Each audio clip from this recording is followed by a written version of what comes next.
आजकल के बच्चे डिप्रेशन और एंजाइटी का शिकार होते जा रहे हैं। ये साइकोलॉजी में किस बदलाव के कारण हो रहा है? पेरेंट्स के पास टाइम नहीं है, पेरेंट्स के अपना अपना करियर है, तो उनको कोई सुनने वाला नहीं है, कोई फीलिंग समझने वाला नहीं है। मैं चाहती हूँ कि मेरा बच्चा टाइम पे सब चीजें करे और मैं कुछ नहीं कर रही हूँ, तो बच्चे के लिए वो ठीक नहीं है। पेरेंट्स को कैसे पता चलेगा कि उनका बच्चा जो है वो डिप्रेशन में है? गुमसुम हो जाता है, अलग से कमरे में बैठेगा, अपने दोस्तों से तो बात करेगा, पेरेंट्स से बात नहीं करना चाहेगा, रूम बंद करके रखेगा, चिड़चिड़ा हो जाएगा, बहुत ज्यादा गुस्सा करेगा। कई बार तो डिप्रेशन इतना ज्यादा हो जाता है कि आप सेल्फ हार्म करते हो, कुछ लोग सुसाइड कर लेते हैं। एंजाइटी क्या होती है और ये क्यों होती है?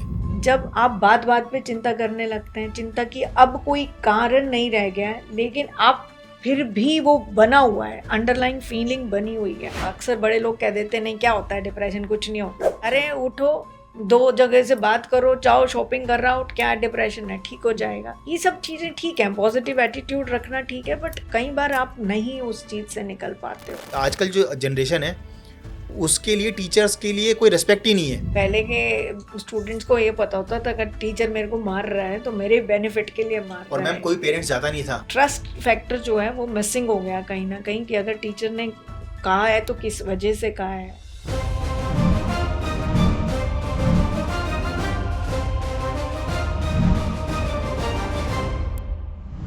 विदर्स के इस पॉडकास्ट में आपका स्वागत है और मैं हूं आपके साथ अनु वर्मा और मेरे साथ है मेरे को anchor Sachin Sharma ji.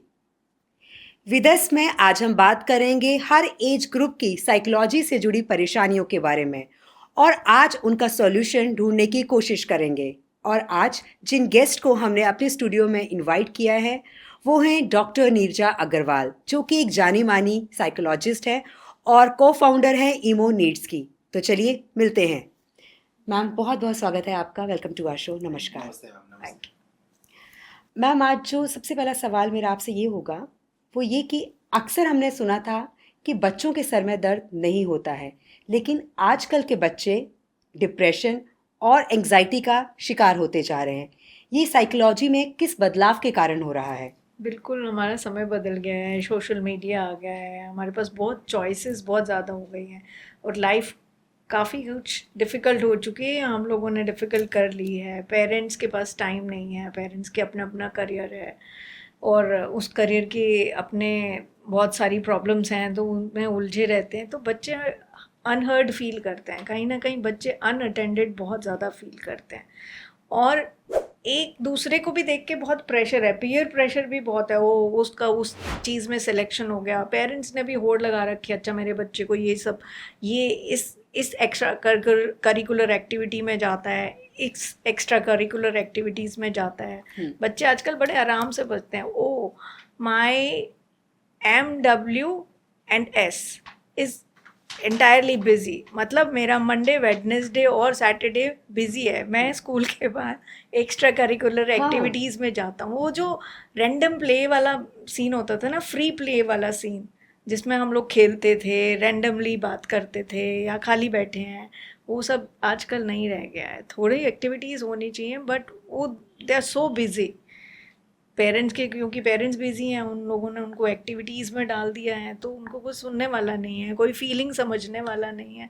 Tension headaches होती हैं, क्लास टेस्ट है, एग्ज़ाम्स हैं, पीयर प्रेशर भी है कि मेरे पीयर का वहाँ सिलेक्शन हो गया, मेरा नहीं हुआ। तो ये इन सब कारणों से टेंशन हेडेक्स भी होती हैं, बच्चों का सर दर्द होता है, डिप्रेशन एंजाइटी बहुत ज़्यादा बनी हुई है आजकल। मैम पहले जॉइंट फैमिलीज होती थी, पहले पूरा कुटुंब एक साथ रहता था, सब चाचा ताऊओं के बच्चे एक साथ पलते थे, एक साथ बड़े होते थे। आजकल ज़माना चेंज हो गया है। आजकल शादी होती है, शादी के तुरंत बाद सेपरेट हो जाते हैं और बच्चा भी एक ही करते हैं, वो भी मतलब कि अभी हम लोग प्लान कर रहे हैं, अभी हम सोचेंगे। तो जॉइंट फैमिली से और न्यूक्लियर फैमिली तक का जो सफ़र है, क्या वो एक इसमें एक अहम भूमिका निभाता है? बहुत ज़्यादा भूमिका निभाता है। क्या होता है कि दो सिनेरियोज बन जाते हैं। अगर आपका ओनली चाइल्ड है and if he is well attended, तो कई बार क्या होता है कि बिकॉज वो सेंटर ऑफ अटेंशन है, उसको जब उसने जो चीज़ मांगी आपने प्रोवाइड कर दी और आप उसके लिए अवेलेबल भी हो, तो उसको एडजस्टमेंट नहीं आती है। कहीं नई जगह पे जाके दूसरों के साथ कैसे कोऑपरेट करना है, कैसे उनके साथ रहना है, वो नहीं आता। उसको चाहिए कि अब हर एक कोई मेरी बात सुने। तो वो जो लूज बाउंड्रीज हो जाती हैं कि नहीं, मेरी ही बात इम्पोर्टेंट है, मेरी ही बात सुननी चाहिए, मुझे ही सब कुछ होना चाहिए। वो एक तो ये सिनेरियो बनता है। दूसरा, अगर आपका ओनली चाइल्ड है और आपके पास टाइम नहीं है उसको देने का, तो सिनेरियो बिल्कुल ही उल्टा हो जाता है कि वो उसको कोई अटेंड करने वाला नहीं है। पहले जॉइंट फैमिली होती थी, अगर मदर बिजी है तो चाची ने अटेंड कर लिया, दादी ने अटेंड कर लिया, बच्चे को कहीं ना कहीं से अटेंशन मिल जाती थी, अटेंडेड फील करता था, हर्ड फील करता था। मगर वैसा आज नहीं रह गया है। अपने कजन्स के साथ ही मस्त हो जाता था, बच्चों में खेल लेता था, वो सिनेरियो नहीं रह गया। तो उस वजह से भी परेशानियां दोनों ही तरीके से। अगर तो वो ओनली चाइल्ड है और वेल अटेंडेड है तो कई बार बहुत लूज बाउंड्रीज हो जाती हैं, उसको एडजस्ट नहीं करना आता। एक नई जगह पे जाके दूसरों के साथ मिलके कैसे काम करना है वो नहीं करना आता। और अगर वो ओनली चाइल्ड है और नेग्लेक्टेड है तो और भी ज़्यादा उसको इमोशनल प्रॉब्लम्स होती हैं। अगर पेरेंट्स अपने बच्चों को डिसिप्लिन में लाना चाहते हैं तो थोड़ी सी उन्हें स्ट्रिक्टनेस भी दिखाते हैं वो लोग, तो क्या इस स्ट्रिक्टनेस की वजह से उनकी मेंटल हेल्थ पर कोई इफ़ेक्ट हो सकता है? अगर आप बच्चों को कॉन्टेक्स्ट दे के स्ट्रिक्टनेस की जाए तो बच्चों की मेंटल हेल्थ पे वो नहीं होगा। एंड एक और चीज़ होती है, मॉडलिंग से बच्चे बहुत कुछ सीखते हैं। अगर मैं अपने बच्चे, मैं चाहती हूँ कि मेरा बच्चा जो है टाइम पे सब चीज़ें करे और मैं कुछ नहीं कर रही हूँ, तो वो बच्चे के लिए वो ठीक नहीं है। और अगर आप उसे बताओगे कि टाइम से मैं क्यों चाहती हूँ, क्या उससे फ़ायदा है, या मेरे पीछे की इंटेंशन क्या है। 4:1 का रेशो कहते हैं। अगर आपने एक बार बच्चे को डांट दिया, 4 बार प्यार से पूछ लिया तो वो कंपनसेट हो जाता है। अगर आप उसे कम्युनिकेट करके डिसिप्लिन करोगे तो वो बच्चे के लिए ख़राब नहीं होगा, वो बल्कि अच्छा होगा। और मॉडलिंग भी वैसा ही बिहेवियर करोगे तो वो बच्चे के लिए ख़राब नहीं होगा। बट आपको कम्युनिकेट करना है। तो एक पेरेंट्स को कैसे पता चलेगा कि उनका बच्चा जो है वो डिप्रेशन में है? मतलब कुछ सिम्टम्स होते हैं इसके? बिल्कुल, आपका बच्चा डिप्रेशन में, अब देखिए बड़ों का डिप्रेशन और एडोलेसेंट का या बच्चों का डिप्रेशन थोड़ा अलग होता है। बच्चे जो हैं गुमसुम हो जाता है, अलग से कमरे में बैठेगा, अपने दोस्तों से तो बात करेगा, पेरेंट्स से बात नहीं करना चाहेगा, रूम बंद करके रखेगा, स्कूल नहीं जाना चाहता, अटेंड नहीं करना चाहता, चिड़चिड़ा हो जाएगा, बहुत ज़्यादा गुस्सा करेगा अगर उससे आप कुछ करवाने की कोशिश करेंगे, कुछ कहने की कोशिश करेंगे, दिन भर रूम में बैठा रहेगा।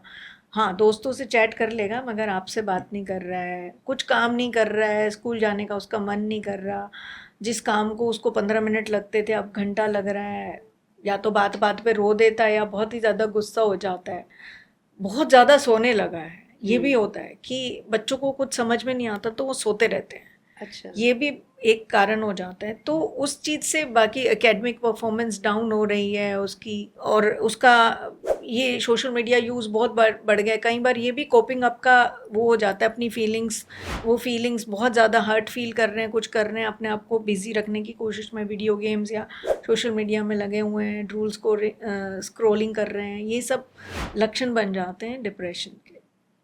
भूख और प्यास, नींद ठीक से नहीं आ रही है उसको, खाना नहीं खा रहा है, उसका रूटीन बिल्कुल हैम्पर हो गया है, ये भी कुछ कारण, ये भी कुछ लक्षण हो सकते हैं। मैम, कंपैरिजन बहुत है आज के टाइम में।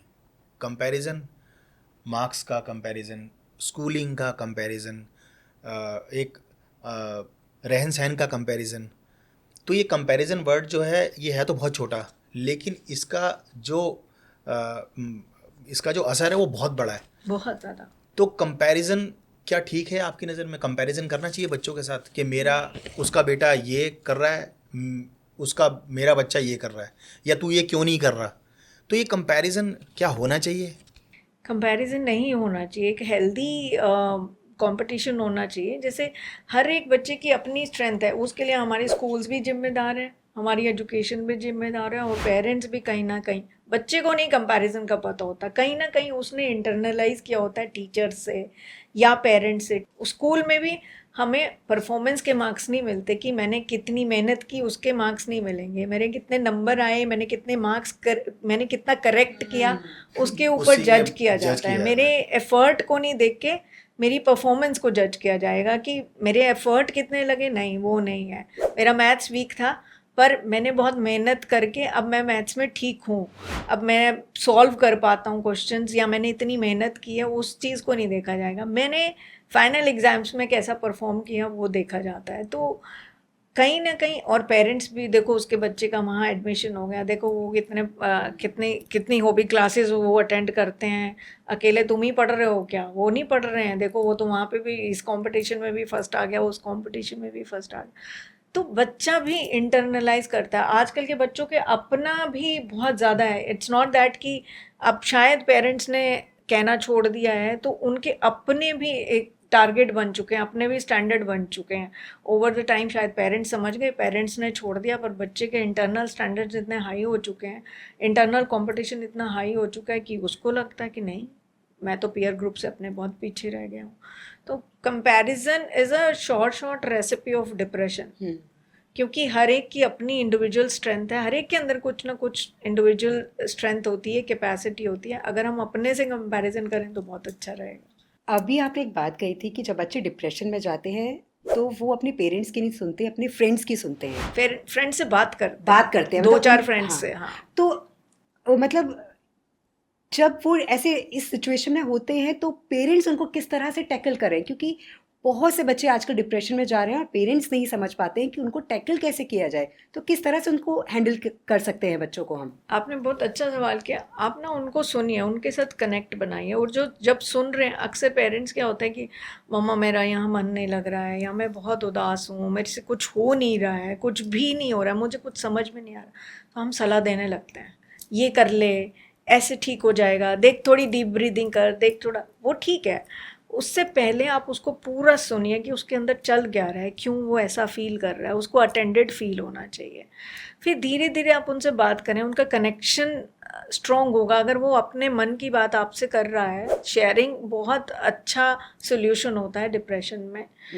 आपको जानना पड़ेगा। और थोड़े जो बच्चे ना शाय होते हैं, बच्चे, अगर आपको लग रहा है कि नहीं मेरा बच्चा बहुत मेरे से खुल भी नहीं रहा है और बता नहीं रहा है कारण क्या है, या नहीं मैं उसकी हेल्प नहीं कर पा रहा हूँ, बहुत बार डिप्रेशन ज़्यादा भी हो जाता है, हेल्प नहीं कर पा रहा हूँ, तो आपको धीरे धीरे उससे बात करके पूछना चाहिए कि आजकल मुझे देखो मैं बहुत परेशान हूँ, मुझे बहुत उलझन हो रही है तुम्हें देख के कि तुम रात भर सोए नहीं हो, या तुम परेशान हो, तुमने ठीक से खाना नहीं खाया, व्हाट डू यू थिंक कि किसी से मिल लें, डॉक्टर से जाके मिल लें तो अच्छा रहेगा।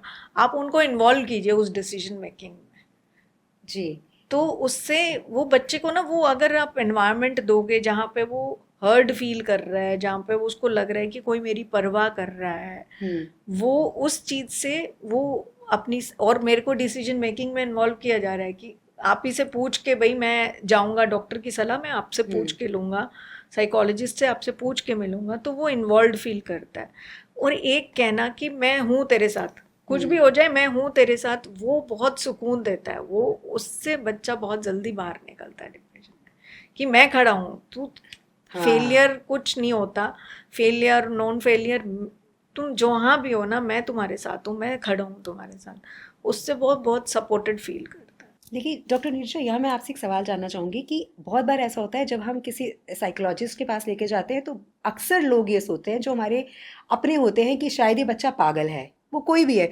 तो ये क्यों उनके माइंड में आता है कि अगर हम किसी साइकोलॉजिस्ट के पास जा रहे हैं तो बच्चे के दिमाग में कुछ ना कुछ उल्टा है, मतलब वो उसे मेंटल समझने लग जाते हैं? देखिए ये थोड़ा ना लैक ऑफ अवेयरनेस है, वरना किसी को भी इस तरीके का कोई भी मेंटल कंडीशन किसी को भी हो सकती है, डिप्रेशन एंग्जाइटी किसी को भी हो सकते हैं। क्या, जब आजकल की लाइफ इतनी डिफ़िकल्ट हो गई है, जब भी हमें अपना स्ट्रेसर अपनी कैपेसिटी से बड़ा लगता है कि मेरी लाइफ में बहुत ज़्यादा स्ट्रेस है, बहुत ज़्यादा परेशानी है और मेरी अभी इतनी कैपेसिटी नहीं है, तो हम डिप्रेशन में या एंग्जाइटी में आ जाते हैं। इसमें पागलपन वाली कोई बात नहीं है, बिकॉज ये किसी को भी हो सकता है। जैसे डायबिटीज़ किसी को हो सकती है, हाई ब्लड प्रेशर किसी को हो सकता है, ऐसे ही हम भी डिप्रेस्ड या एंग्शियस फील कर सकते हैं जब जब हमारी कैपेसिटी हमें डाउन फील होगी। तो हम किसी को भी हो सकता है। बाकी आजकल अवेयरनेस काफ़ी ज़्यादा बढ़ गई है, आजकल एटलीस्ट हमारी यंग जनरेशन काफ़ी अवेयर है।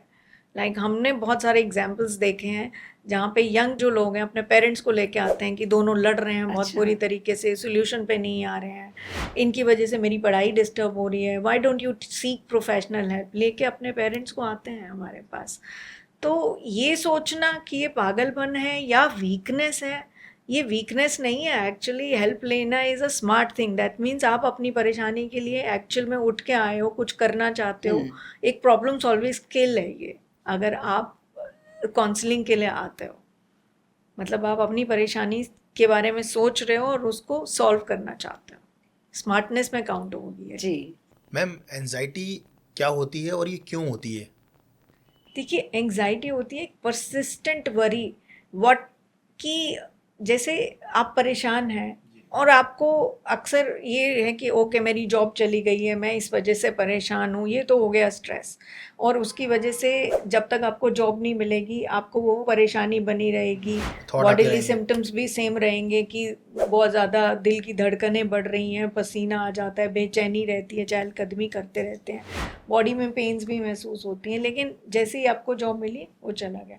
ये एंग्जाइटी है कि परसिस्टेंट वो थॉट बने रहते हैं कि अब क्या हो जाएगा, अब क्या होगा, मान लो अगर जॉब नहीं मिली तो क्या होगा मेरा, ये अगर मान लीजिए जॉब मिल भी गई, मैं जॉब में सेटल नहीं हुआ तो क्या होगा। तो ज़रूरी नहीं है कि रियल वरी की वजह से है, आप सोच सोच के भी व्हाट इफ सिनेरियो बनाते रहते ओवर हैं। थिंकिंग, ओवर मतलब थिंकिंग चलती रहती है आपकी।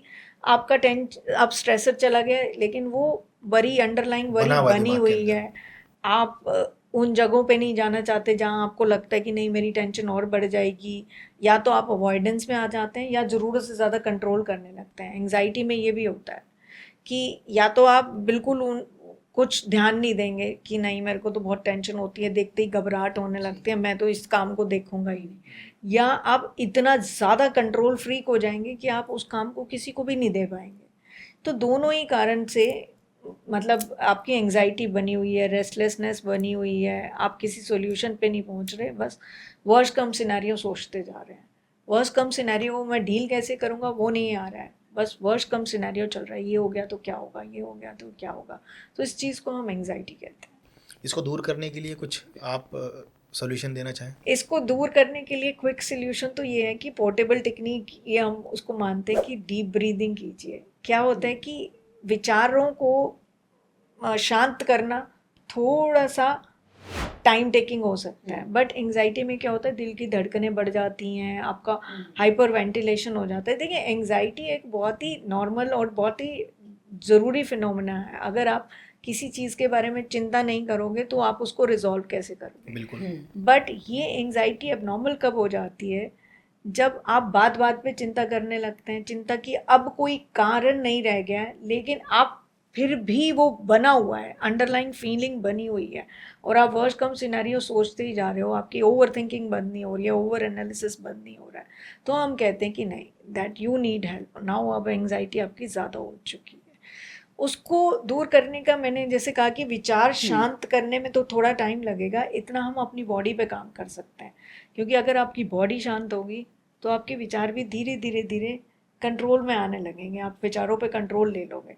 तो उसके लिए सबसे पहले ज़रूरी है कि अगर आपका बहुत ज़्यादा हार्ट बीट फास्ट हो जाती है एंग्जाइटी में, तो अगर आप डीप ब्रीदिंग करेंगे तो, और डीप ब्रीदिंग भी 2 से 3 मिनट तक करनी है अच्छा। आपको। अगर आप कई लोग कहते हैं नहीं नहीं मैंने सब कुछ कर लिया, कुछ नहीं हुआ, कुछ नहीं हुआ। हाँ, वाकई में कुछ नहीं होगा। आप 2 से 3 मिनट तक आपको डीप ब्रेथ करना है। जैसे वाटर का एक बॉइलिंग पॉइंट होता है, ऐसे ही डीप ब्रीदिंग का भी एक टाइम है, पीरियड है, जब जाके वो पैरासिम्पैथेटिक नर्वस सिस्टम, मतलब आपका rest and adjust system activate हो जाएगा। तो 2 से 3 मिनट तक कीजिए। और कहते हैं कि कुछ नहीं हो रहा, कुछ नहीं हो रहा, वो भी बात सही है। क्योंकि जब हम एंग्जाइटी हो जाती है ना, जब हम वो थिंकिंग मोड चल जाता है, ओवर एनालिसिस चल जाता है और घबराहट इतनी ज़्यादा बढ़ जाती है, तो हमें सोल्यूशन चाह के भी नज़र नहीं आते, हम कुछ नहीं कर पाते। हमें पता है ये करने से ठीक हो जाएगा पर नहीं कर पा रहे।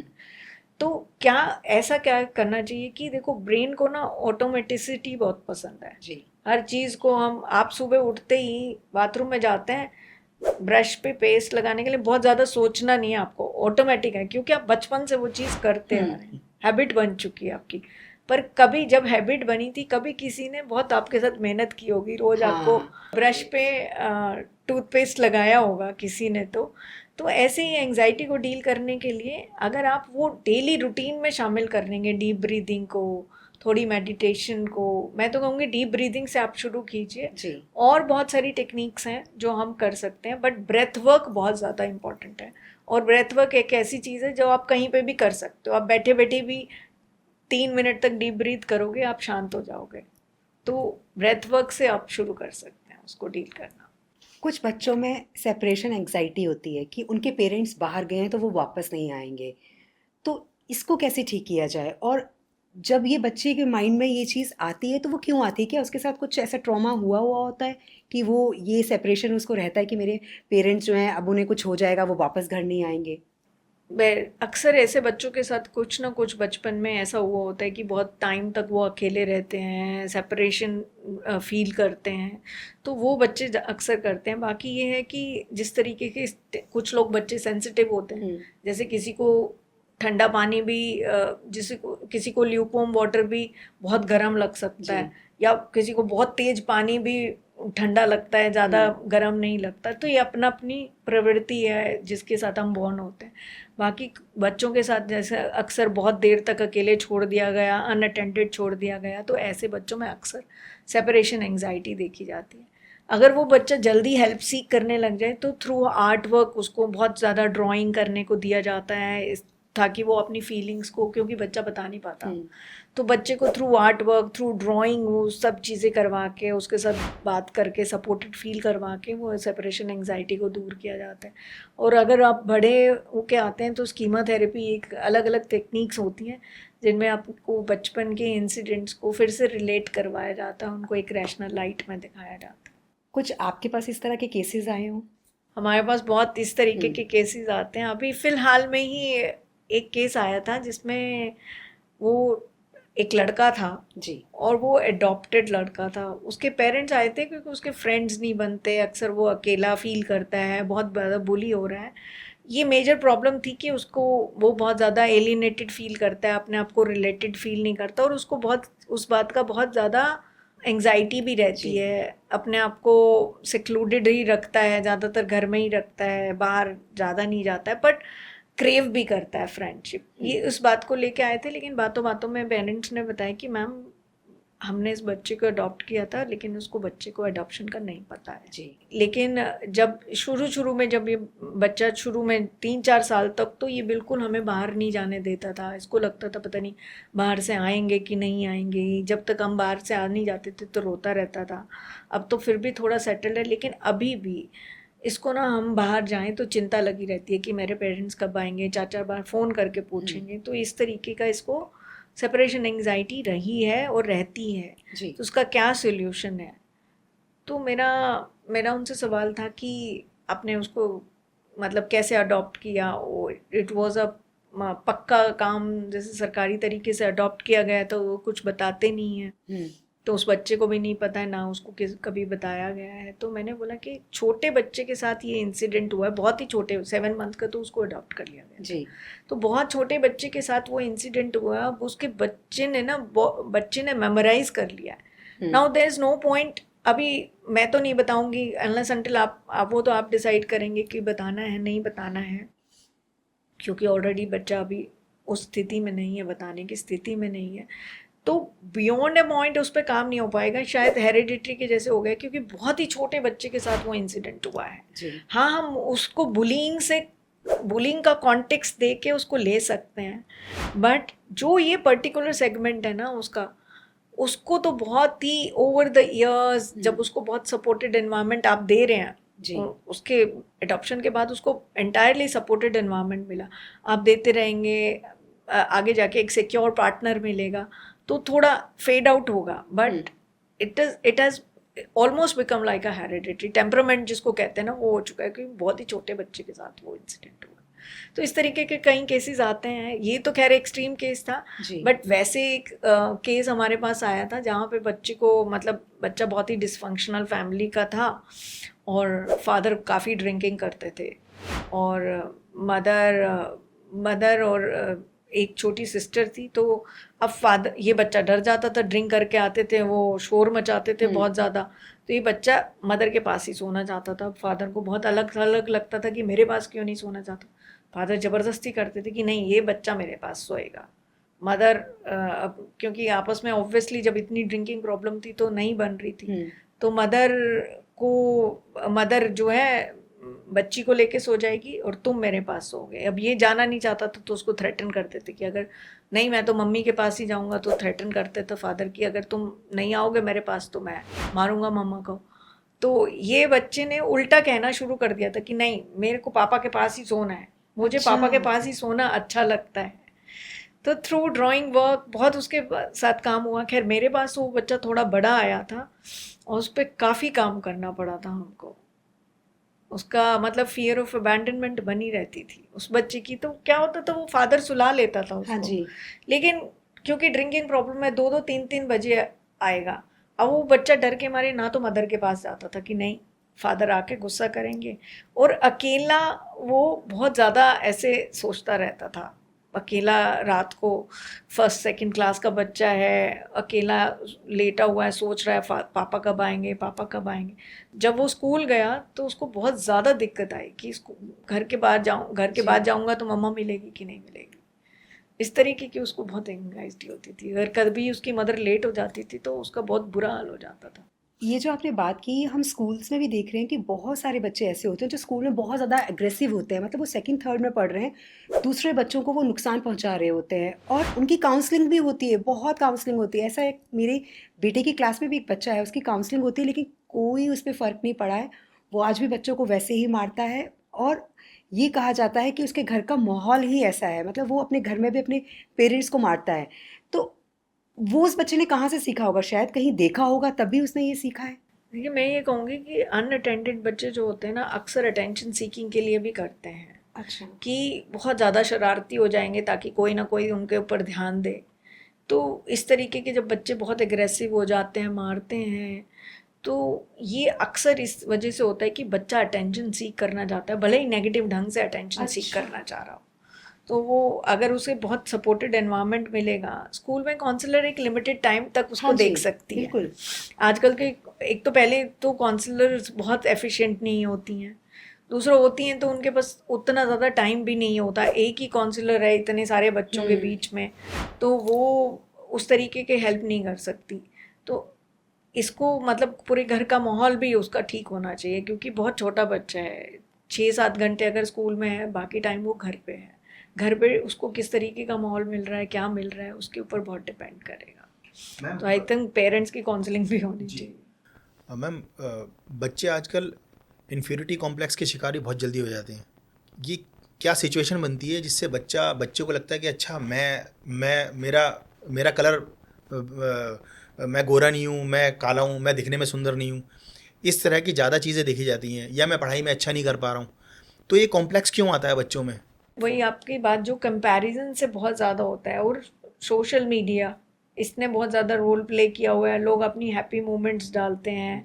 अक्सर जो टीनेजर्स होते हैं उनको लगता है अरे ये एक्ट्रेस तो बिल्कुल फ्लॉलेस स्किन है इसकी, उसको ये नहीं है कि इन लोगों ने मतलब इट इज़ देयर बिजनेस। पहली बात तो वो अपने ऊपर इन्वेस्ट इतना ज़्यादा करते हैं। दूसरी बात जो पिक्चर्स हैं बहुत ज़्यादा टेलर मेड होती हैं, बहुत कुछ किया जाता है उनको करेक्ट करने के लिए, ट्रीटेड होती हैं। सो वो नहीं, लेकिन उनको ये लगता है कि अरे वाह। और दूसरा हमारी सोसाइटी में भी फेयर स्किन इन सब चीज़ों को बहुत ज़्यादा ग्लैमराइज किया गया है, बहुत ज़्यादा उसको माना गया है। अक्सर जैसे मैं अपना एग्जांपल देती हूँ। मेरी डॉटर जाती थी डांस क्लास में और अच्छा डांस करती थी, क्योंकि वो बहुत टाइम से बहुत गुरुओं से सीख रही थी। अब हमारी ट्रांसफ़र होती रहती थी तो उसके गुरु चेंज होते रहते थे। अब जो उसके साथ पहली बार हुआ कि हैदराबाद में जब पहुंची तो वो बहुत ज़्यादा स्ट्रिक्ट थी। अच्छी थी टीचर, लेकिन क्या था परफेक्शनिस्ट बहुत ज़्यादा, छोटी छोटी बात पे। वो भी ठीक है, लेकिन समहाउ अब डांस में ऐसा होता है ना कि फेयर कॉम्प्लेक्शन का बच्चा हो, टॉल हो, लंबे बाल हो, मतलब क्लासिकल डांस में तो उन बच्चों को प्रेफरेंस दी जाती थी। Now she is more talented but fair मतलब कॉम्प्लेक्शन डस्की है, तो उसको बहुत ज़्यादा पिंच होता था। तो इस तरीके के अक्सर हो जाते हैं इंसिडेंट। तो हम लोगों ने बहुत उसको कि नहीं डस्की इज़ ब्यूटीफुल, ऐसा कोई ऐसा नहीं है। अगर टीचर का ये मानना है तो टीचर का मानना गलत है। नहीं, लेकिन वो तो मेरे को प्रेफरेंस नहीं दे रही है, मेरी डांस तो सबसे अच्छी है, मुझे आगे नहीं रखा हुआ है। तो इस तरीके के काफ़ी होते थे इंसिडेंट्स, काफ़ी होते हैं। तो इस जो बच्चा देखता है तो उसको इन्फीरियॉरिटी कॉम्प्लेक्स होने लगता है। But it is as parents it is our duty कि कैसे अपने बच्चे का कॉन्फिडेंस डेवलप किया जाए कि वो नहीं वो एक अकेला इंसान नहीं है, हम लोग भी हैं, and we feel and we see value in you. बिल्कुल सही बात। जैसे आपने भी कहा कि बच्चा बहुत टैलेंटेड होता है, हम देखते हैं बच्चा बहुत टैलेंटेड होता है, बहुत अच्छा कर रहा होता है, लेकिन फिर भी बच्चा सुसाइड कर लेता है। हम कितने केसेस देख रहे हैं कि 10, 11, 12 साल का बच्चा सुसाइड कर रहा है, यहाँ तक कि बड़े भी सुसाइड कर रहे हैं। मैम, जब वो सुसाइड करने की सोचते हैं तो उनके दिमाग में क्या चल रहा होता है? मतलब एक पेरेंट्स कैसे पता लगा सकते हैं कि उनके बच्चे के माइंड में ये चल रहा है कि वो सुसाइड करेगा? कुछ ऐसे सिम्टम्स होते हैं कि वो बच्चा हमें देता है? बिल्कुल, हमें लगता है कि suicide spur of the moment का डिसीजन है, बट उससे पहले बहुत सारे इंडिकेशंस होते हैं काफ़ी। वो अक्सर फंक्शनल डिप्रेशन में ये चीज़ पता नहीं चलती है, मतलब आप ऊपर से काम कर रहे हो, चलते फिरते नज़र आ रहे हो, बट डीप इनसाइड आप कितना हर्ट हो, वो लोग इंडिकेशंस देते हैं अक्सर। बताते हैं कि मेरे जीने का क्या फ़ायदा, इससे तो अच्छा मर जाने चाहिए था। ये इस तरीके के कुछ, अब ये भी नहीं कह सकते कि अक्सर लोग परेशानी में भी बोल देते हैं, बट वो लोग सटल इंडिकेशंस होते हैं, कुछ अटैम्प्ट भी करने की कोशिश करते हैं। अक्सर लोग सोचते कि नहीं अगर मैंने इससे पूछ लिया ना सुसाइड की अटेम्प्ट के बारे में तो इसका तो वो बन जाएगा, इसका मतलब एक्सेप्टेंस उसको मिल जाएगी। तो हम लोग ऐसा नहीं मानते, हम लोग मानते हैं कि आपको पूछना चाहिए, सटल तरीके से पूछना चाहिए। जैसे अगर कोई कहता है कि मेरा मरने का मन कर रहा है, अच्छा तो क्या सोच रहे हो, क्यों ऐसा लग रहा है? पहले तो आप उससे ये पूछोगे कि क्या मन में क्या चल रहा है उसके, क्या क्या सोचा है आपने।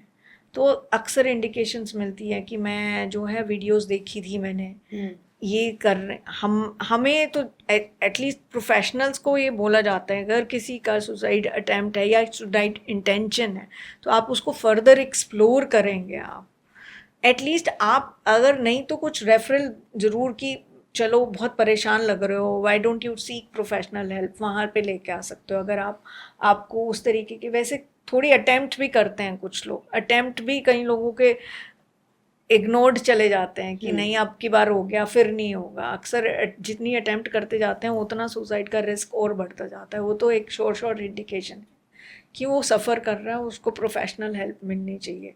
सुसाइड तक जब इंसान कोई पहुंच जाए तो इसका मतलब उसको खुद ना डील करके ना अब आपको उसको प्रोफेशनल हेल्प पे छोड़ देना चाहिए। प्रोफेशनल हेल्प मतलब खुद तो सपोर्ट करो ही, लेकिन प्रोफेशनल हेल्प सीख करना चाहिए, क्योंकि एक होपलेसनेस क्रिएट हो जाती है कि मेरे पास कोई सोल्यूशन नहीं है उस चीज़ का।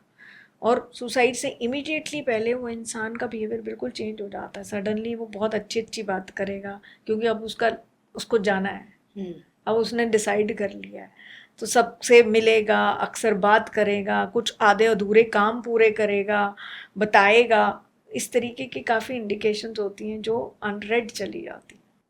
हम समझ नहीं पाते क्योंकि जैसे आपने कहा ना कि कई बार लोग कहते हैं कि मेरा मरने का मन कर रहा है, मेरे को लगता है कि मैं मर जाऊं। ये मैंने बहुत सी लोगों से सुना है कि कई बार लोग ऐसे वर्ड्स बोलते हैं। हाँ, वैसे तो भी बोल देते हैं, पर हमें देखना चाहिए कितना सीरियस है, कुछ इंटेंट तो नहीं है उसकी, या आइडिया ही है उसका, या इंटेंट है। इंटेंट मतलब वो सोच रहा है, कुछ कर रहा है कि यूट्यूब वीडियो देखिए कि ऐसे कर सकता हूँ मैं, या ऐसा कर सकता हूँ, या सुसाइड करने वाली जगह पे पहुंच गया है, इस तरीके का कुछ उसने किया है। फिर अटेम्प्ट देखते हैं कि ऐसा कुछ अटेम्प्ट भी किया है उसने।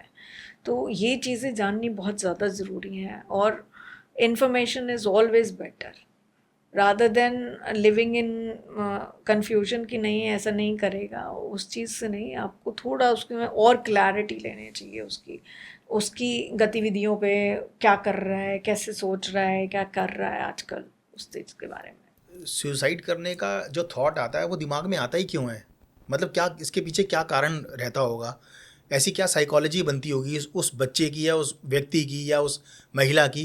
क्योंकि सुसाइड करना, मैंने देखा है सुसाइड भी अलग अलग लेवल के होते हैं। उस जगह पहुंच गए हो जहां आपको वो डर भी चला गया है कि जैसे हमारे मरने का एक बॉडी में जरा सा सुई चुभती है तो इतना पेन होता है हम लोगों पेन को, होता है, इमिडिएटली हम और विड्रॉ वो करते हैं। बॉडी हाँ, को मतलब वो मारते हैं अपने आप को। जैसे कई लोग तो मैंने देखा है कि वो पेट्रोल छिड़क के आग लगा और लेते हैं, कूद जाते हैं इतनी छत से बिल्डिंग कूद से। जाते हैं। मैम बड़ा मतलब देखिए आसान काम। क्राइंग फॉर हेल्प पहले होती है अक्सर। सुसाइड ना एकदम इमीडिएट फिनोमेना नहीं होता सुसाइड, क्राइंग फॉर हेल्प होती है। 2-3 इंडिकेशंस वो देता है आपको, वो आपको कैच करनी पड़ेगी, उसको हल्के में नहीं लेना होता है आपको।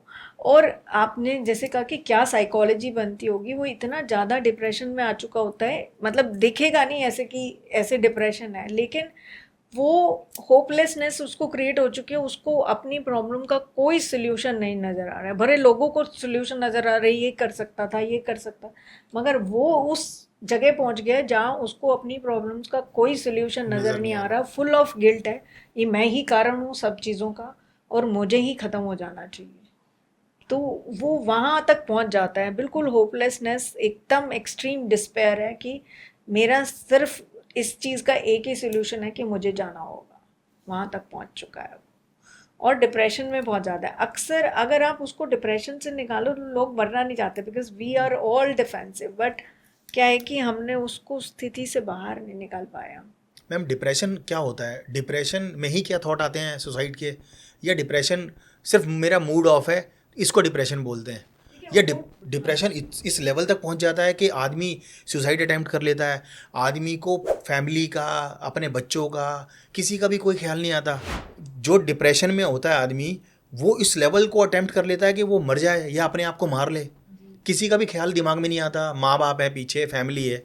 ऐसा क्या सिनेरियो बनता है, या डिप्रेशन ऐसा क्या माहौल क्रिएट करता है दिमाग के अंदर जो आदमी इतना बड़ा स्टेप उठा लेता है? हम डिप्रेशन को ना एक ब्लैक होल कहते हैं कि हम अंदर ही अंदर, अंदर ही अंदर उसके, हमको कोई रास्ता नहीं नज़र आता और इतना ज़्यादा हम नेगेटिव सिनेरियो, मतलब कि नहीं मेरे पास इस चीज़ का कोई सोल्यूशन नहीं है, और इसलिए डिप्रेशन को एक रियल चीज़ अक्सर बड़े लोग कह देते हैं, नहीं क्या होता है डिप्रेशन, कुछ नहीं होता हाँ बेटा, जी, उनको लगता है मूड ऑफ है अरे डिप्रेशन। उठो, 2 जगह से बात करो, जाओ शॉपिंग कर रहा हो, क्या डिप्रेशन है, ठीक हो जाएगा।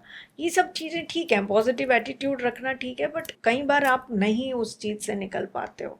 तो डिप्रेशन, आपने कहा कि ऐसा क्या चीज़ हो जाती है, देखिए मूड ऑफ होना वो 1-2 दिन की बात है, लेकिन डिप्रेशन कंटिन्यूसली एटलीस्ट 15 डेज से ज़्यादा आपको हो चुके हैं, आपको नींद नहीं आ रही है, बिल्कुल आप ख्याल में भी फुल ऑफ गिल्ट और बना हुआ है, आपका होपलेसनेस बनी हुई है, ना खाने पीने का होश है, कुछ भी चीज़ करने का मन नहीं होता है आपका, अपने आप को उदासी में बने रहते उदासी हैं। रहती है, आपको कुछ भी करने का मन नहीं होता, खाना खाने का मन नहीं होता, किसी से बातचीत करने का मन नहीं करता है आपका।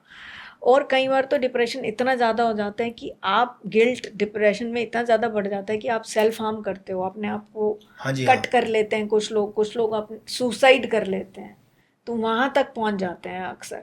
और डिप्रेशन से ना ऐसे लगता है कि अरे क्या है, 2 जगहों से बात करो ठीक हो जाओगे, क्या है कुछ मूवमेंट करो ठीक हो जाओगे, जाओ एक्सरसाइज करने जाओ, जाओ कहीं घूम आओ ठीक हो जाएगा, थोड़ा पॉजिटिव एटीट्यूड रखो, डिप्रेशन क्या होता है, नहीं। कई बार लेवल इतना ज़्यादा इंटेंस होता है कि वो आप नीचे नीचे और नीचे जाते जाते हो, एक ब्लैक होल में फंसते चले जाते हो, आप चाह के भी अपने आप को नहीं निकाल पाते हो। प्रोफेशनल्स को हो जाता है, ऐसा नहीं है। आजकल जैसे बच्चों को गुस्सा बहुत जल्दी आ जाता है, तो इस गुस्से में बच्चे अपने पेरेंट्स को थप्पड़ तक मार देते हैं, यहाँ तक कि उनका मर्डर भी कर देते हैं। ये किस तरह की साइकोलॉजी है?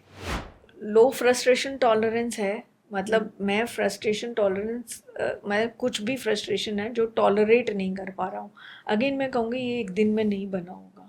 इसके पीछे की कोई ना कोई तो बैकग्राउंड होगी, क्या उसने फील किया, कैसा फील किया, टेम्परामेंट तो ठीक है, हम जिस प्रवृत्ति के साथ, जिस हेरिडिटी के साथ बोर्न हुए हैं वो एक अलग बात है, बट मैं किस माहौल में पला बड़ा हूँ उसका भी बहुत ज़्यादा फ़र्क पड़ता है कि क्या मेरी ऐसी नेचर बनी। एक छोटे बच्चे ने इतना ज़्यादा फ्रस्ट्रेशन होकर अपने पेरेंट्स को मार रहा है, उसको इतना ज़्यादा हेल्पलेस फील हो रहा है कि मेरे को उसको अपनी बात करने के लिए मारना पड़ रहा है, उसको समझाने के लिए मारना पड़ रहा है, क्या उसकी साथ बना है ये तो उस बच्चे से बातचीत करके ही पता चल सकता है, या उसकी बैकग्राउंड देख के, कि एक दिन का फिनोमेना नहीं है ये कि बच्चा इतना एग्रेसिव हो गया है।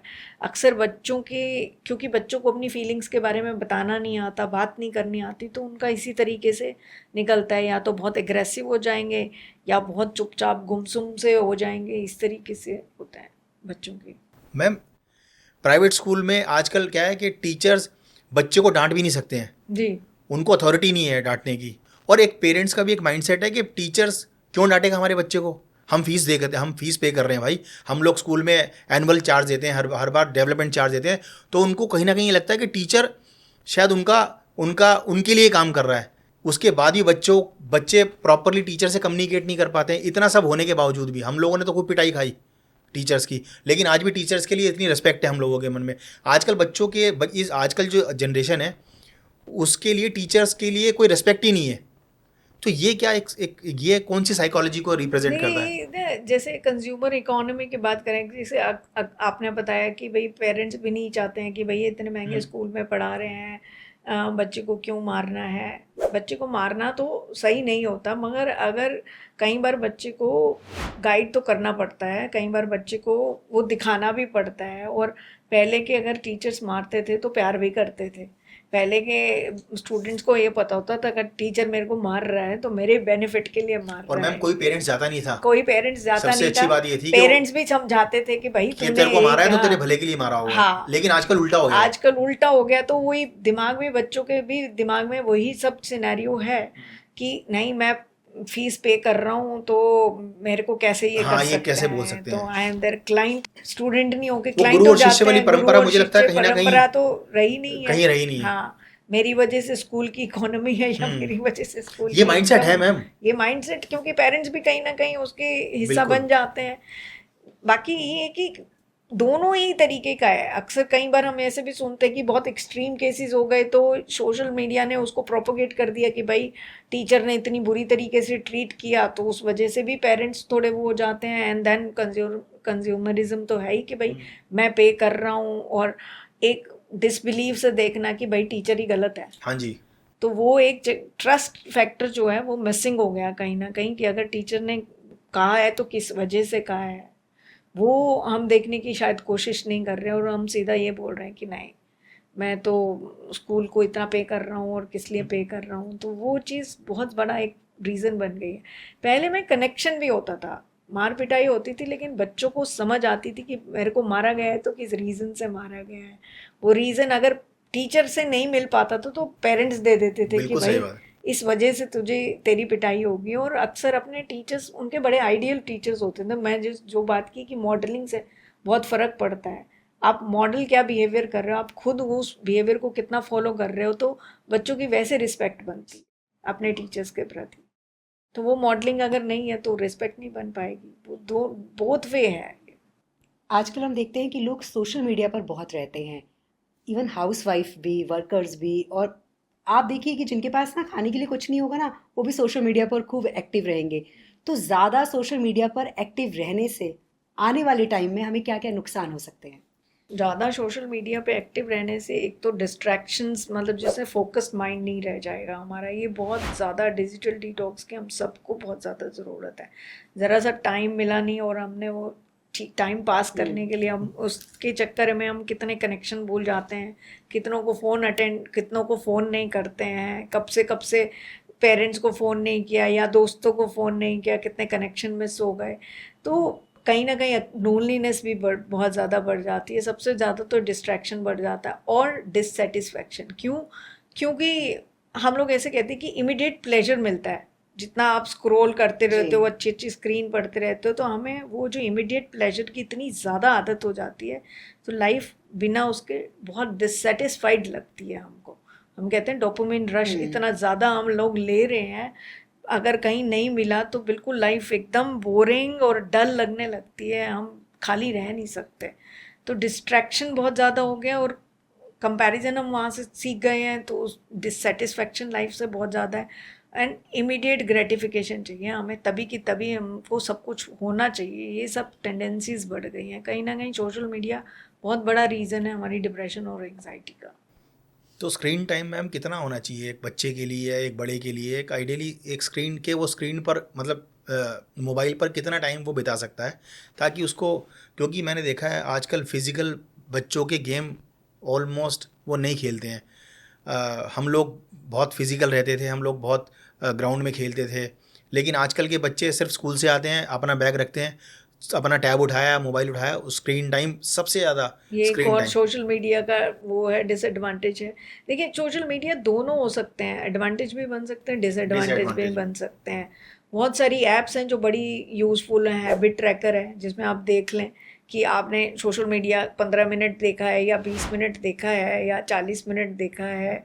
देखिए ऐसा बहुत ऐसे स्टैंडर्ड कुछ नहीं है, it depends on your work कि किस तरीके का, पर फिर भी 30-40 मिनट्स हम स्टैंडर्ड मानते हैं कि 30-40 मिनट्स बहुत होता है। सोशल मीडिया का अपना टाइम फिक्स कीजिए और उसको देखिए, वरना आप वो एक तो आप आर्टिफिशियल दुनिया में घूम रहे हैं जो कि रियल सिनेरियो नहीं है। दूसरा जो जैसा आपने बताया कि आप फिज़िकली बहुत ज़्यादा इनएक्टिव हो चुके हैं। तीसरा आप डिस्ट्रैक्टेड बहुत हैं, फोकस नहीं कर पा रहे हैं। चौथा आप कंपैरिजन में बहुत ज़्यादा हैं, इस वजह से आप कहीं ना कहीं डिससेटिस्फाइड फील करते हैं अपनी लाइफ से, डिप्रेशन का शिकार हो जाते हैं। पांचवा ये है कि आप जो है आपको इतना ज़्यादा डोपामिन रश मिल रहा है उससे कि आपको बिल्कुल खाली बैठना, बोर होना एक क्राइम लगने लगता है। इमीडिएटली आपको कुछ ना कुछ चाहिए, तो आप अपने साथ हैं कब। डॉक्टर नेत्रा, हम देखते हैं कि आजकल आईवीएफ सेंटर बहुत ज़्यादा खुल गए हैं। बच्चियों की शादियां भी जल्दी हो रही हैं, 20-25 साल में भी शादी कर रहे हैं, लेकिन उन्हें भी आईवीएफ सेंटर की ज़रूरत पड़ रही है। देखिए इसके दोनों ही रीज़न हैं आईवीएफ सेंटर्स ज़्यादा होने के, तो कि मेडिकल एडवांसमेंट हो चुकी है कि अक्सर जिन चीज़ों का इलाज नहीं होता था अब इलाज होने लगा है। बाकी दूसरा ये है कि बहुत सारी हमें साइकोलॉजिकल या हम कहेंगे कि पीसीओडी जैसी इस तरीके की बीमारी हो जाती है। पीसीओडी एक मतलब हार्मोनल इम्बैलेंस है, अक्सर लाइफस्टाइल अपना ठीक करने से वो काफ़ी हद तक बैलेंस में आ जाता है। तो पीसीओएस, पीसीओडी वगैरह बहुत लोगों को काफ़ी रहने लगा है। इसके अलावा आपका ना बहुत लोगों को मैंने आजकल देखा है कि अक्सर जो मेरे संपर्क में जिस तरीके के लोग आते हैं कि अक्सर चाइल्डहुड इतना ट्रॉमेटिक रहा या पेरेंट्स के घर में क्लेश होता था, तो वो लोग नहीं चाहते थे कि बच्चे हों। शुरू शुरू में उन्होंने बिल्कुल they want to lead an independent life, और वो हाँ ठीक है बाद में एक बहुत सिक्योर पार्टनर मिल गया, then they want to have children, तो वो प्रॉब्लम आने लगी। या आजकल के जनरेशन या आजकल के जो बच्चे हैं वो खुशी नहीं है, उस रिलैक्स्ड ही नहीं है। तो रिलैक्सेशन नहीं होने से दोनों को प्रॉब्लम होती है। इट्स नॉट दैट कि खाली लेडी को प्रॉब्लम हो रही है, जेंट्स को भी प्रॉब्लम होती है। एंग्जाइटी इतनी ज़्यादा बढ़ गई है, एंग्जाइटी की वजह से भी आजकल कंसेप्शन नहीं हो रहा है।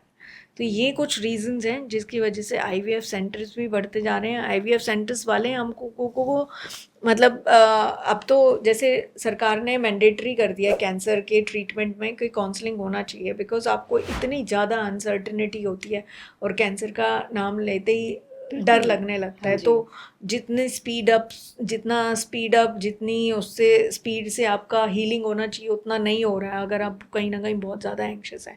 ऐसे ही आईवीएफ वाले सेंटर्स वाले भी काउंसलर्स या साइकोलॉजिकल हेल्प रखते हैं, बिकॉज एक तो अभी भी हमारी सोसाइटी में ये है कि अगर बच्चे नहीं हुए तो विमेन को बहुत ज़्यादा वो किया जाता है, तो वो पहले से ही टेंस बहुत ज़्यादा आती हैं। दूसरा अगर 1-2 ट्रायल उनके फेल हो जाते हैं तो बहुत ज़्यादा अनसर्टिनिटी बढ़ जाती है और वो बेयर नहीं कर पाती। तीसरा तो खैर treatment itself is very difficult, hormonal उनको मेडिसिन वगैरह दी जाती हैं जिसकी वजह से वो बहुत ओवरवेल्म्ड फील करती हैं।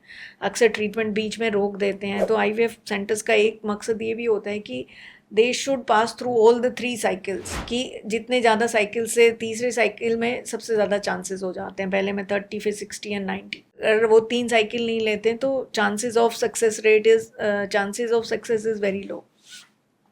तो उस बीच में उनको कैसे अनसर्टिनिटी से डील किया जाए, वो एंग्जाइटी कैसे, उनको जो हार्मोनल इम्बैलेंस हो रहा है, जो इतना ज़्यादा ओवरवेल्म्ड फील कर रहे हैं बिकॉज हार्मोनल मेडिसिन भी चलती हैं, तो उसके बीच में उनको कैसे सपोर्ट दी जाए, कैसे उनको एंग्जाइटी से बचाया जाए, इसलिए भी साइकोलॉजिकल हेल्प बहुत ज़्यादा लेते हैं। बाकी रीज़न तो हैं ही आईवीएफ सेंटर्स में पहुँचने के लोगों के कि खुश नहीं है, रिलैक्स्ड नहीं है, एंग्जाइटी बहुत ज़्यादा है, बिज़ी इतने ज़्यादा हैं कि पहले उस चीज़ पे ध्यान नहीं दिया और बहुत लेट हो गए हैं। लेकिन अगर एंग्जाइटी है और ऐसे में आप अपना आईवीएफ ट्रीटमेंट करवा रहे हैं तो इससे जो बच्चा होगा उस पर भी तो इफ़ेक्ट पड़ेगा। पहली बात तो ट्रीटमेंट सक्सेसफुल कितना होगा, एंग्जाइटी है अगर आपको तो वो भी बहुत ज़्यादा Matter डाउटफुल करता हो है। जाता है। तो एंग्जाइटी पहले, आपको एंग्जाइटी को पहले एड्रेस करना चाहिए। मैम पागलपन क्या होता है? पागलपन मैंने देखा कि हम्म, सड़कों पर लोग चले जा रहे हैं, कपड़े फटे हुए हैं, महिलाएं मतलब लेडीज़ मैंने देखी हैं, उनको अपनी सुध बुद्धि नहीं है, बाल बिखरे हुए हैं, कूड़े में बैठे हुए हैं, क्या खा रहे हैं उनको पता ही नहीं है। तो पागलपन क्या होता है? पागलपन देखिए, पागलपन मैं जो कहूँगी कि मेंटल हेल्थ कंडीशन है कि जो हमने एक इमेज बना ली है कि अच्छा ऐसे इस चीज़ को कहते हैं, बहुत सिवियर मेंटली इल इस चीज़ को कहते हैं। तो वो क्या मूवीज़ में देख के भी बना ली है हमने कि कपड़े फटे हुए हैं, सड़कों पे घूम रहे हैं, ये हो रहा है। स्किज़ोफ्रेनिया करके एक मेंटल हेल्थ कंडीशन होती है जिसमें क्या होता है कि आप अपने आप से बातें करने लगते हो, आपको अपनी होश नहीं रहती है, अपने एक वर्ल्ड बना लिया होता है उसमें चलते रहते हैं, अक्सर बातें कर रहे हैं, चल रहे हैं, लोगों को देख के डर जाते हैं कि अरे ये मेरे को मारने आ रहा है, ये करने आ रहा है। तो उस कंडीशन को हमने एसोसिएट कर लिया है कि पागलपन ये होता है। तो स्किज़ोफ्रेनिया जो एक मेंटल हेल्थ कंडीशन है, उस चीज़ को हम ये कहते हैं, अक्सर वो सीवियर मेंटल हेल्थ कंडीशन है। एंग्जाइटी से शुरू होती है, बट एंग्जाइटी अगर नॉन अटेंडेड रह जाती है और उसके अंदर बहुत सारे हमारे डिल्यूजन्स, हेल्यूसिनेशन हम कहते हैं कि हमें हमारा जो कहते हैं ना वो we start blurring the lines between reality and imagination. जो हम सोच रहे जी। होते हैं वो हमें दिखना शुरू हो जाता है, सुनना शुरू हो जाता है, और हम लोगों के ऊपर शक करने लगते हैं, ये मुझे मार देगा, ये मुझे वो कर देगा, या लोगों को मारने को दौड़ते हैं। उस चीज़ को आप कह रहे हैं जो मेंटल हेल्थ कंडीशन है, जो वो इमेजिन कर रहे हैं ना, उसको लगता है नहीं सही में हो रहा है ये। वो किसी भी बात पे विश्वास नहीं करेगा, आप उसको कितना भी लॉजिक दे दीजिए, विश्वास नहीं करेगा। फिर उसको हॉस्पिटलाइजेशन चाहिए, उसको दवा से ट्रीटमेंट चाहिए। फिर वो कहीं जाके 1.5-2 महीने बाद वो कहीं, तो अब डिपेंड करता है वो कब अटेंड किया गया। कई लोगों उसमें भी 1/3 जो होते हैं उनको उनके ऊपर ट्रीटमेंट असर नहीं करता है, 2/3 होते हैं, 1/3 होते हैं बिल्कुल अपने बैक टू नॉर्मल वाली पुरानी बेस लाइन पे आ जाते हैं, 2/3 होते हैं कि उस बेस लाइन पे तो नहीं आ पाते बट फिर भी अपने नॉर्मल लाइफ लीड कर सकते हैं। हमें बच्चों को हैंडल कैसे करना चाहिए, प्यार से या मार से? देखिए, मैं तो यही कहूँगी कि प्यार से करना चाहिए। मार से तो मार कोई सल्यूशन नहीं होता है। अगर आप बातचीत करते रहेंगे तो उस चीज़ का हल निकलेगा। जितना ज़्यादा आप कनेक्टेड आपका बच्चा फील करेगा, जितना फ्री एनवायरनमेंट देंगे, ओपन अप आप उसको करेंगे कि आपका बच्चा आपसे कुछ भी डिस्कस करता है, तो ना तो आपको मारने की ज़रूरत पड़ेगी, ना उसको कुछ चीज़ छुपाने की ज़रूरत पड़ेगी कि यहाँ तक बात आ जाए कि आपको मारना पड़ रहा है। तो प्यार से ही डील करें तो ज़्यादा अच्छा रहेगा। मैम, पेरेंट्स कैसे फाइंड आउट करें कि अपने बच्चे को प्यार से समझाना है या फिर मार से? देखिए, उसे 2-4 बार आप प्यार से समझाइए। अगर वो नहीं समझता है तो मार तो नहीं मैं कहूँगी। आप ना, हम ये कहते हैं कि आप उसको कॉन्सिक्वेंसेस बताइए कि अगर तुमने ये नहीं किया तो मैं उसका कुछ भी ऐसा चीज़ है, मान लीजिए आप उसको कोई चीज़ पसंद है और आप दिलवाने वाले थे, तो मैं ये होल्ड पे कर लेता हूँ, मैं ये नहीं दूंगा। तो उसको जब तक कॉन्सिक्वेंसेस नज़र नहीं आएंगे, कई बार ऐसा हो जाता है कि बच्चे नहीं समझ पा रहे हैं, तो आप उसको कॉन्सिक्वेंसेस दिखाते हो, हम लिमिट सेटिंग कहते हैं उसको, कि जब तक वो नहीं करेंगे तो वो नहीं होगा। तो मार तो लास्ट सोल्यूशन भी नहीं है, मैं ये समझती हूँ कि आपको जहाँ तक हो सके उससे बातचीत करके और इस तरीके के कि मैं ये नहीं करूँगा, फिर उसको कॉन्सिक्वेंसेस बताइए कि अगर आपने ये नहीं किया तो ये नहीं होगा, ये नहीं मिलेगा आपको, ये इस तरीके से अगर, और ये मैं मजबूर हूँ ये ना देने के लिए। आप अपना वो बताइए कि भाई मैं नहीं चाहता हूँ कि तुम यहाँ तक पहुँचे ये स्टेज, बट ये होगा अगर आपने नहीं माना तो बात को। तो उस तरीके से हम उसको चीज़ को टैकल कर सकते हैं। मैम, अपनी मेंटल हेल्थ को ठीक करने के लिए क्या कुछ ऐसे आप टिप्स देना चाहें जिससे कि सुसाइडल थॉट्स, एंजाइटी, डिप्रेशन और पागलपन, या जो भी मेंटल हेल्थ से रिलेटेड जो भी आपको लगता है कि कोई टिप्स होने चाहिए जो हमारी ऑडियंस को आप बताना चाहें? बिल्कुल, आपको 7-8 घंटे की नींद लेनी चाहिए। अच्छी नींद 7-8 घंटे की बहुत ज़्यादा ज़रूरी है।